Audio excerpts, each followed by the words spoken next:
He's just a gamer boy, but he ends up taking the shy girl to his room. I'm Kara Anime, leave a like, and let's go.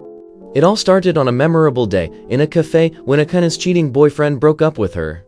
He broke up because he met a girl whose talent surpassed the legendary Gog 3000. Instead of confronting him for being a despicable fraud, Akane pretended to be fine and went home to tell her best friend Momo about the breakup. Momo was surprised to learn that her friend had been dumped, but found it curious that he left her for someone he met in an online game they both used to play. Even so, she told Akane not to spend days brooding over an insignificant idiot with a tiny sausage and advised her to pull herself together so her routine wouldn't be affected. After Momo went to class, Akane logged into Force, the game she and her ex used to play together. Upon realizing he had removed her and hearing these from friends in the game, she started to feel nervous and hurt, so she decided to vent her frustration right there and went on a furious hunt.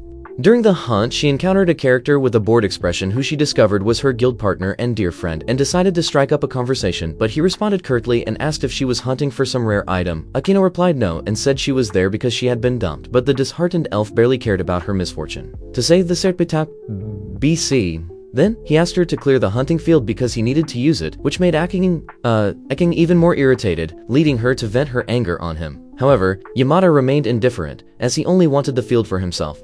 Furious, Akane closed the game, trying to relax with some tea. A notification appeared about the game's upcoming anniversary event, making her think of her ex and wonder if he would go with his new partner. The following week, while going to school with Momo, Akane invited her to go shopping later. Momo questioned the sudden reason, and she explained that she was going to an event where she knew she would see her ex. She wanted him to regret leaving her when he saw her looking stunning, making Momo tease her for still being hung up on an irrelevant NPC. Even so, she accompanied her to the mall to Papa the look for her revenge. On the day of the event, Akane wore the new outfit unattended. She was surprised by the crowd and wondered if everyone was almost broke like her. As she walked, she heard a girl call her ex's name. Turning around, she saw him standing there, representing all the bad choices she had made, yet she still couldn't help but admire him. The admiration evaporated, just like his hairline. When he started walking with his new girlfriend, trying to follow them shamelessly, Akane ended up bumping into someone and fell, realizing the foolishness of trying to get her ex's attention. Almost crying, she heard the voice of the person she bumped into asking if she was okay. The tone made Akane look up, and seeing how incredibly handsome he was holding her shoe, she was paralyzed. As soon as he returned the shoe, she hurriedly stood up, put it on, and tried to explain the accident, but the indifferent guy made her apologize. With a cold expression, he said he wasn't interested and turned to leave. Akane then commented on Java with disdain, something that reminded her of her conversation with Yamada in the game. Without thinking, she called him by that name, and to her surprise, he turned around asking who she was. Before she could answer, she heard the surprised voice of her ex and turned, seeing him approach with his new partner. Trying to feign surprise, Akane was ignored, while the ex ran to greet Yamada. She then discovered that Yamada was a famous professional player, and her ex was a fan of his. Not wanting to be left out, Akane interjected into the conversation, and when her ex finally noticed her presence, she pretended that Yamada was her new boyfriend. He tried to deny it, but Akane begged for cooperation, offering as a bribe a rare item code she had won at the event. The ex was shocked and jealous, not understanding how Akane managed to get close to Yamada, while he, a loyal fan, had never even received a like on his comments. Seeing the ex's mood sink, the vacuum girlfriend tried to cheer him up, which only reminded Akane of her own frustration. To drown her sorrows, she invited Yamada for a drink and poured out everything about how her ex and the new girlfriend were flaunting their romance. Of course, Yamada didn't care about her complaints and just wanted to go home. Over time, she stopped talking about herself and remarked that his coldness would make women avoid him. Yamada replied that he didn't care what they thought, as he never had a girlfriend, which surprised her. Akane wanted to know how someone so attractive had always been single, and he admitted that he didn't have the patience to deal with other people's dramas. She could hardly believe that so much beauty was being wasted, but remembering her own disappointment, she acknowledged that romance could be overrated. Feeling that she was thinking too much about her cheating ex, she excused herself to go to the bathroom. There, she saw that her clothes were dirty and her leg was crushed from the fall, but none of that mattered. She only thought about the regret of having gone to the event.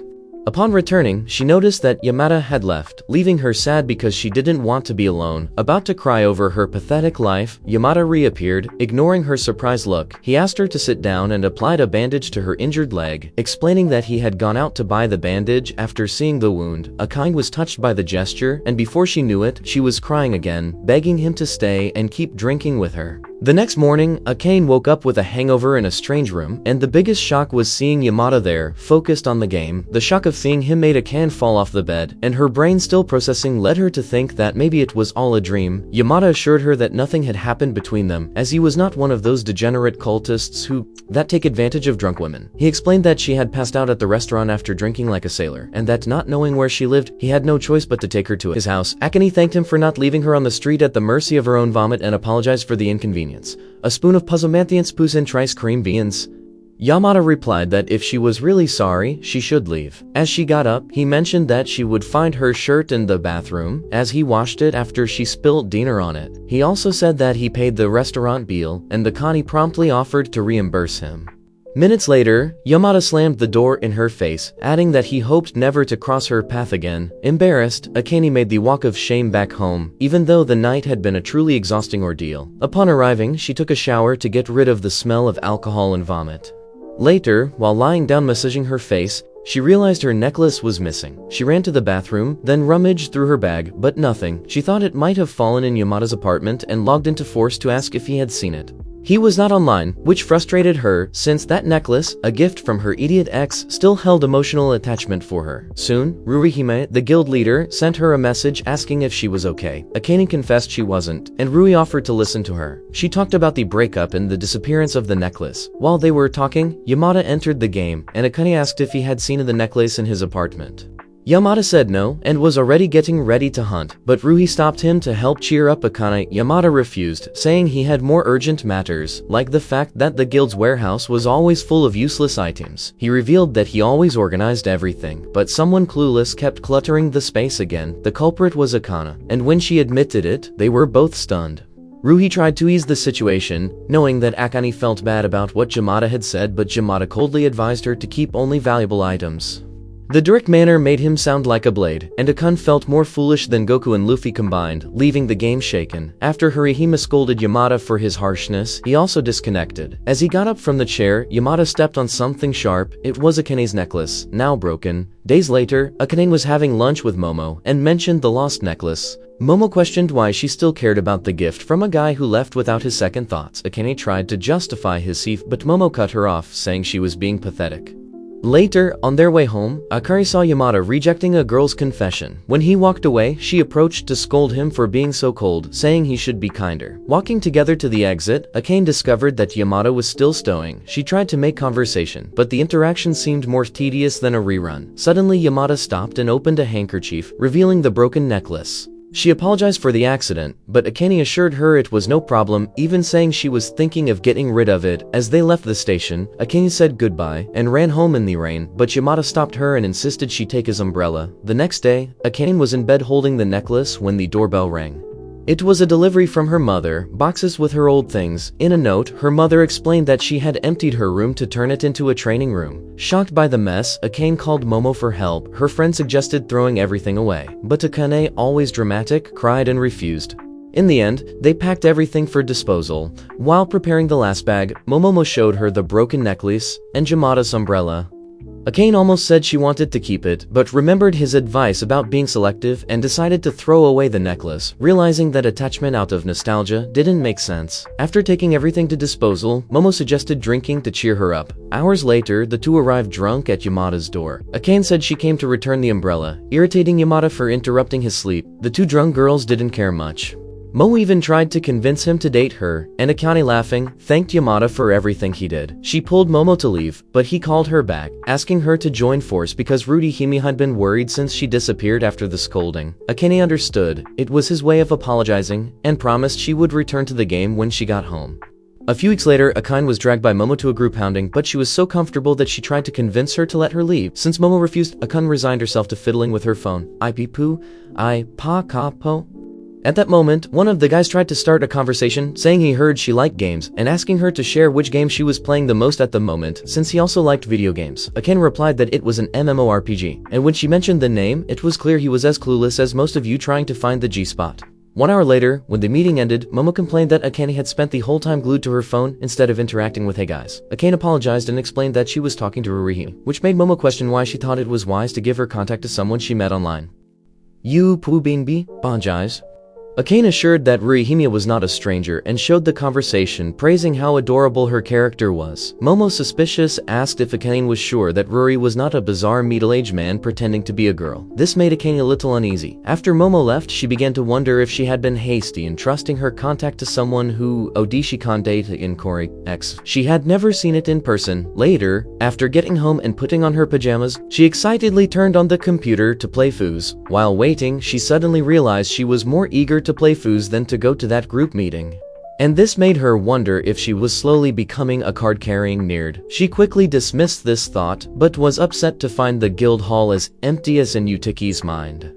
However, upon looking around, she noticed Yamada and Rurihime outside, preparing a potion. She tried to get their attention, but they were so engrossed in the conversation that they didn't even notice she had entered.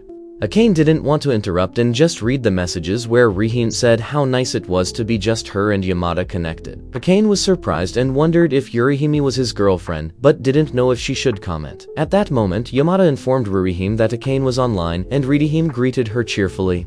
Akane apologized for interrupting, but Rurihime assured her it was no problem at all. When they started talking, Yamada announced he was leaving, and Rurihime said goodbye, promising to call him later. This statement reinforced Akane's suspicion that they were a couple. For some reason, this made her feel melancholic. The discomfort was so much that the next day during class, she thought about investigating Yamada on the internet to find clues about this possible relationship. After class, while she was returning home, the guy who tried to win her over at the group meeting called out to her. Akane recognized him but couldn't remember his name, no matter how hard she tried. As they walked together towards the station, the guy started talking about Fuse, trying to show he wasn't a complete beginner in video games. However, Akane had no interest in the subject. She thought that since he was a guy and guys liked games, he would at least have heard of Yamato. But when she asked if he knew who Yamato was, he confessed that he didn't. This only increased her discomfort. When they arrived at the station, Syria Perlot was still talking, but Akane's attention was captured by Raheem's partner, who ran past. She followed her with her eyes and was surprised to see her approach Yamada. Seeing them live together, she remembered Yamada's words saying he never had a girlfriend and thought he had lied. The uncharismatic young man noticed she was no longer paying attention and asked if everything was okay, saying he had another commitment before leaving. He still tried to call her, but she didn't hear as her mind was focused on Yamada and the girl she assumed to be Rurihime. The possibility that they were really a couple shook her without knowing why. That night, already in bed, she received a message from Mary Reem saying that a themed cafe by Fuse would open the following month. She said she wanted the group to visit and mentioned that Yamada had already confirmed his presence as they had met earlier. This reinforced Akane's suspicion that the girl with Yamada was indeed Rurihime. Even so, she decided not to believe they were dating and replied to Ryuin saying she would go along. 1 month later, on the scheduled day, Ryuin sent a message reminding Akane of the commitment. She got ready quickly and on the train informed Momo where she was going. Momo didn't like the idea of Akane meeting strangers who could very well be axe-wielding psychopaths, but Akane reassured her, saying that Yamada would be there. Upon leaving the station, Akane tried to find the cafe using the map but ended up more lost than Zoro, and kept wandering without finding the way. While trying to get her bearings, someone bumped into her, knocking her phone down. The guy apologized and as he bent down, saw the marked spot on the map. He asked if she was going to Fo's Cafe, and she replied yes. He then offered to guide her, since he was also going there. As they walked, Akane began to question why she accepted help from a stranger, but soon he started talking excitedly about his favorite games, and she got distracted. When he calmed down, he asked what she thought of Fools. Akane confessed that she was still a beginner, and mentioned that she was recently scolded for filling the guild shop with junk. The guy looked at her surprised, but before he could comment, someone called him by name. When she turned, Akane saw it was Rurihime and was pleased, but her happiness grew when she spotted Yamada standing nearby, talking to a short man. Excited, she crossed the street and ran to greet him. However, as she spoke, Ryu approached and held onto Yamada's shirt, possessively. Her steady gaze made Akane uncomfortable, but she still introduced herself kindly. The girl, however, kept an irritated look which made Akane wonder if she was a living version of Wednesday Addams. In the next moment, the girl approached the young man who was with Akane's Kikapata Sakamunchi setting and asking who exactly she was. The young man named Haida smiled slightly and replied that Akane was his guild partner. Soon after, the group entered the cafe, and after taking a table, Ada and the short guy started debating what they would order. Akane, on the other hand, couldn't help but feel out of place, as the only people she knew there were Yamada and Riria, who was avoiding her. He tried to start a conversation with her, but before he could, Yamada intervened and suggested that everyone at the table give a brief introduction. The first was Keita, who introduced himself to Akane and claimed to be responsible for that. Ada asked care to calm her almost invisible plants and made it clear that the person she had exchanged contacts with and trusted was Ruriheim, not Team. Of course, it was a silly remark, but Akane didn't argue and just sank into the chair in despair. The next to introduce himself was Mr. Komoda. He explained that the reason Akane had never seen his character was because he spent almost all his time exploring dungeons. After that, he introduced Rudy Loli as Runa, Eita's younger sister and the inspiration for Verheim. Runa did not recognize Komoda's description, but upon hearing that Akane and Yamada already knew each other, she immediately demanded to know from where. Akane said they had met at an event, but this only made Runa stare at her even more. Ignoring the girl's piercing look, Akane confessed to Yamada that she had thought he and Ruriheim were a couple because of the way they behaved in the game. Yamada explained that Hada was his senior, and whenever he played the character, he had to follow his instructions, even if his stance in the game was hellish. Akane showed empathy and commented that, because of how clingy Rurihime was with him in the game, she believed Yamada had lied about never having had a girlfriend. He assured that he would never make up something like that, and Akane said that made her happy, but she quickly realized she shouldn't have said it. Rune, who had listened, was bothered and directly questioned if Akane was secretly in love with Yamada. Before Akane could respond, Raida covered Rune's mouth and apologized to Akane for the rudeness, saying that Rune was somewhat possessive of the people she liked. Because of this, Rune turned against her brother and told him to take his hand off her lips. Ignoring the scene, Akane picked up her glass trying to calm down, but ended up dropping it in panic upon noticing Yamada looking in her direction. She tried to pick up the pieces, but Yamada moved her hand away, asking her to leave it for the staff, as she might get hurt, so Swanda Mappa said dos to stay sainte esta. Akane was embarrassed and quickly turned to hide that her face was redder than a fire truck. She stayed like that until Yamada apologized and went outside to take a call. Shortly after, Keita also left and Komoda tried to distract Akane by talking about the game. He mentioned that everyone there were guild partners in another Tidal and started playing Force because Hada had insisted. He also explained that Akane didn't know Huna because she only appeared occasionally. However, when he mentioned that Hada was excited to see her in person, Funa lost her patience and accused Akane of trying to seduce her brother the same way she did with Yamada. Outside, Raida found Yamada and asked why he had lied about the call. Yamada replied that he left because he felt Akane didn't want his presence, and Raida immediately called him a naive idiot. He also said that Takane looked away because she was embarrassed. But, as expected, Yamada didn't understand why. Hada didn't try to explain further and changed the subject to how Akane was different from what Yamada had described. Yamada insisted that his description was correct, but Raida disagreed and warned that if he didn't start paying attention to the girls, he would end up as a lonely and unhappy gamer. After lunch, the group stayed in front of the cafe when Elkanai talked with Raida and Yamada. Runa, on the other hand, told Komoda that she hated Akane, calling her a shameless desperate. Komoda was shocked by the words, but Runa just kept silent to herself, promising that she would get Akane out of the guild because she didn't deserve to be there. After everyone went their separate ways, Akane and Yamada took the same train, as they lived in the same area. During the journey, the train jolted suddenly, causing Akane to fall against Yamada's chest to steady himself.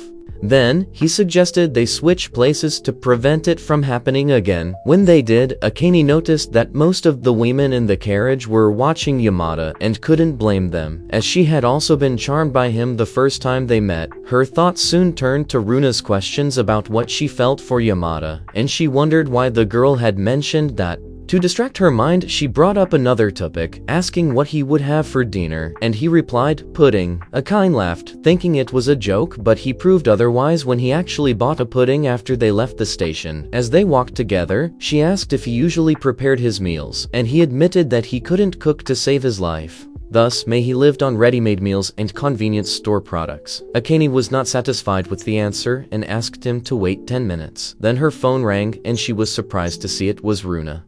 The girl apologized for being rude earlier and explained that she got Akane's number from Hayato because she wanted them to become friends. Akane accepted excitedly, and they agreed to meet the following Saturday. When Runa hung up, the excited Akane told Yamada everything and said she couldn't wait for them to get closer. Later, when Yamada got home, he thought about their meeting and decided to check his schedule because something seemed strange. It was noted there that he would have a tutoring session with Runa that same Saturday, so he assumed he had misunderstood the day of the meeting. A week later, Akane went to the agreed location, but Runa was not there. Instead, she had sent a rather suspicious man in her place. Akane felt uncomfortable and tried several times to explain that she was not Rurihime, as he seemed to believe that. While the man spoke excitedly about her being a girl and not a boy, Akane received a message from Runa explaining that she was late and had asked a gamer friend to keep her company until she arrived. Reading that left Akane in a panic, not believing she would have to deal with that stranger until Runa appeared. Quickly, she excused herself, went to the bathroom, and locked herself in one of the stalls before trying to call Runa. Meanwhile, Yamada was at Haida's house to give the girl a lesson. While flipping through her notebook, he asked if she had plans for that day. Runa replied no, but the phone rang right at that moment, and seeing it was Akane, she hung up immediately. Back in the cafe bathroom, Akane realized that Runa wouldn't answer her calls and sat disheartened on the toilet lid. As she tried to think of a way to escape, the man started knocking on her stall door. At that moment, Akane's alert instinct kicked in, and she was terrified of what might happen. Even worse, when she refused to open it, the guy started trying to force the door. Meanwhile, in Runa's room, she admitted to Yamada that she had stood Akane up, but refused to acknowledge that she was wrong to send someone unknown in her place. Yamada asked how she knew the man, and Runa explained that he was one of Rudikime's most obsessed fans, with whom she chatted using Haida's account. After hearing that, Yamada turned to leave, but upon opening the door, he came face to face with Haida arriving with snacks. Haida tried to joke with them, but noticed something was wrong when he saw their expressions. After Yamada explained the whole situation, Haida logged into his account and confirmed that Runa had sent messages to the man through the computer. While the guys analyzed the details of the conversations, Runa was looking at photos of herself, Haida, Yamada, and Komoda on her phone. The spoiled girl couldn't understand why it couldn't just be the four of them in their guild, as it always had been before. Shortly after, a completely frantic Komoda appeared at their door, asking questions since Haida had lied to him saying that Akane had been kidnapped. That's why he came running to help them. Soon after, the four got into Komoda's van, and the little man awakened his inner demonic Toronto so they could reach the cafe as quickly as possible. While Yamada tried to convince Komoda to stop driving fast and furious, Haida scolded Una for what she had done. He stated that her attitude was the reason she didn't have friends at school. However, Runa replied that she didn't care because she had 300 friends online. She told Haida that she didn't see anything special about Akane since everyone was so worried about her. Instead of responding directly, Haida asked if Akane had ever tried to be her friend, but Runa remained silent. Later, when they arrived at the location, Yamada was the first to spot Akane and her companion. Still, he felt that something was wrong. Before he could call hey, a crying commander ran to their table, and after confirming that Akane was okay, he turned to face the man. He threatened to take him to court if he had done anything to Akane. Isa. This ended up confusing both Demon and Akane herself. Fortunately, Haida and Yamada approached, and Haida explained that they had come there because they were worried that the person sent by Runa to meet her was a certified opportunist. Yamada noticed that Akane had a bandage on her leg and asked what had happened.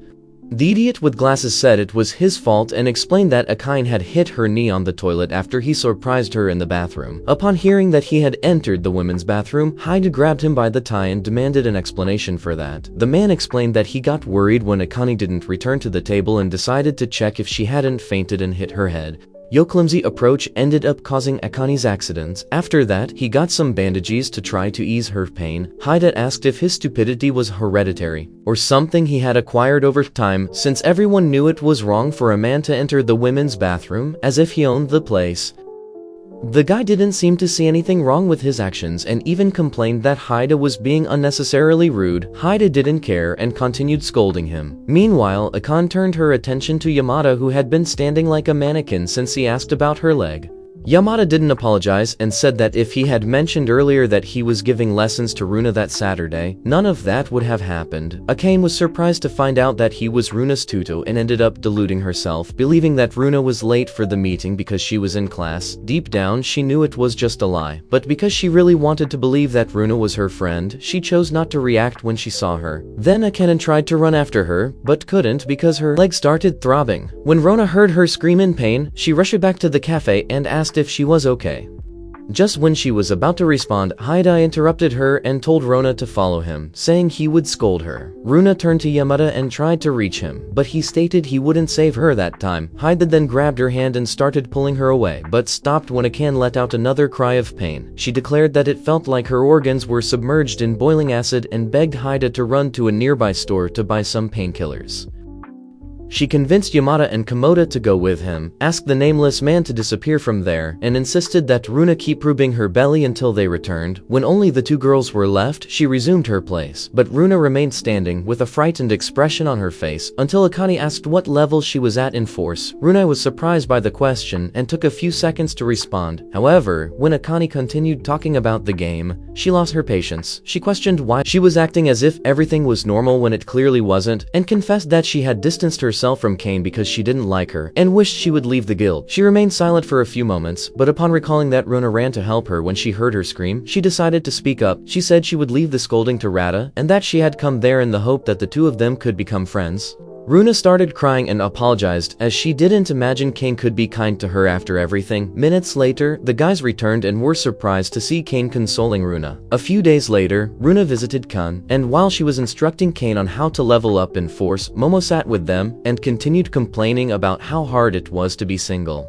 Upon realizing they weren't paying attention to her, she complained and stated that Kane should worry about the absence of a man in her life instead of playing with a supposed runaway child. Kane explained that Runa had only appeared because the situation between her and Ada was still tense and she didn't want to face him for now. Mama replied that it didn't make a difference and added that if Runa wanted to stay away from home, she should spend time with people her own age. This led Runa to ask her to stop acting like a bitter spinster and suggested she leave if she was bothered by seeing her play. Momo retorted with a not-so-subtle threat for her to shut up. Frightened, the girl ran into A's arms for comfort and ended up receiving only a bag of chips. While Runa was eating, Kane returned to the game and Mama started asking about Yamada. Kane explained that Yamada was just a friend and had been helping a lot in the game. Runa commented that it was because he was naturally kind and still found time to tutor her, even while studying for the entrance exams. This piqued Momo's interest, and soon the two began gossiping about Yamada and the fact that he had never had a girlfriend. Despite being handsome, Kane continued playing and ignoring the two. Meanwhile, she received a notification informing her that Yamada had logged in. She immediately started talking to him and shared how she had progressed so far. She even showed her shoes, but as always, Yamada pointed out that she had used the wrong materials to enhance them. Kan was disheartened to realize she would have to spend her precious gems to fix the mistake. Yadoya Tasuya Bensaikens. Then Yamada offered to deliver an extra pair, but she refused. She said she wanted to earn the gems on her own merit and stated that she would go hunting to gather them. Yamada wished her good luck and even added a smiling emoji to show support. This said as she left Kane in shock, as she always believed that Yamada was not programmed to show emotions. Suddenly, Yamada pulled her away from the laptop, and while Kane tried to break free, she tuned Shui's Kami per piece of Shui's Katsi. She begged her to forget the game. Malsiaka, a papi. Kane refused and ran back to continue playing, but the device short-circuited and started to emit smoke. That night, while Runa was watching television, Ryan came in and told what had happened to Akan's laptop. Ada concluded that it burned out because the latest update of Foos overloaded it. Runa said she felt sorry for Akane because until she saved enough money to buy another computer, she couldn't play Force. The next day, Kane was forced to dedicate herself to books, which made her cry, as she preferred to be exploring Force. At that moment, someone knocked on the door. When she answered, she was surprised to find Yamada and Runa. Runa explained that she had brought Yamada to check the laptop. It turns out that Ada had called Yamada the night before, asking him to stop by Kane's house after teaching Runa to assess the problem. Initially, Yamada didn't want to get involved, but remembering Kane's excitement when talking about improving her shoes, he changed his mind. Back in the present, he warned that he wasn't a tech genius like Tony Stark and that she shouldn't expect him to fix everything. When he started examining the computer, Kane excused herself to get some snacks, but Runa followed her and pointed out that her washed underwear was completely exposed in the room. She immediately grabbed the underwear and put it in the laundry basket, thankful that Yamada hadn't noticed. Then she went to get the snacks, and while pouring juice into the glasses, she asked if they would like her to prepare lunch. Both said yes, and Yamada admitted that he had liked the curry she had made the other day, which made them both smile. Runa didn't understand what they were talking about, but seeing the interaction between them led her to take a photo and send it to Haida. Haida replied by message, asking if Runa wanted to play Cupid. Then Runa wanted to know what he had in mind. He said it would be interesting if things between the two developed like in a romantic comedy, but Runa misunderstood his words. She then tried to force Kane and Yamada together, pushing Kane towards Yamada, causing her hairpin to hit him in the face. When Kane realized what had happened, he held Yamada's face to check if the clip hadn't hurt him badly. She didn't even notice how close their faces were until Yamada insisted he was fine and asked her to step back. Thinking he was upset because she touched him, she apologized and instructed Runa to do the same, since she was the one who caused everything. Yamada assured the girls he was fine, then got up and said he would go home to get some things he needed to fix her computer. After the door closed behind him, Rona commented that the way he left seemed like an escape, making Kane think he didn't like having his personal space invaded. When Yamada returned to Kane's house, he found a plate of food waiting for him and saw that the two girls were sleeping. He then decided to work as quietly as possible so as not to wake the sleeping beauties.